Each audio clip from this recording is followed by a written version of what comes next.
今次受影響範圍咧，同2個禮拜前咧西灣河比咧，今次相對係較細嘅。同埋咧，因為我哋有咗經驗咧，喺各方面，包括關愛隊啊、我哋區議員啊同民政處嘅協調，同埋聯絡居民啊，同埋安排水車啊，甚至乎你見到後邊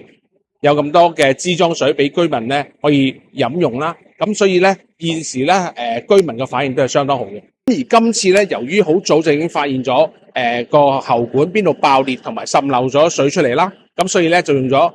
比較快嘅時間咧，就已經知道咗受影響嘅範圍。過去半年啊，已經發生咗咁多個呢個停水事件啦，所以咧好明顯地咧，我哋嘅水管老化問題咧係值得我哋去深入研究。而家咧，我哋嘅反應係越嚟越快嘅，因為發生得多。咁當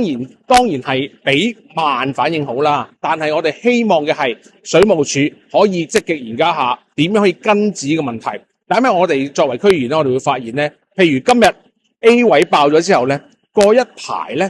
喺隔離附近咧 B 位又會再爆嘅機會咧係比較高嘅。希望咧水務署咧可以積極引入一啲比較高深啲嘅科技，去更加好去監察好我哋嘅而家嘅喉管。究竟邊個位置有滲漏嘅跡象，可以提早可以做好相關嘅一個維修工作。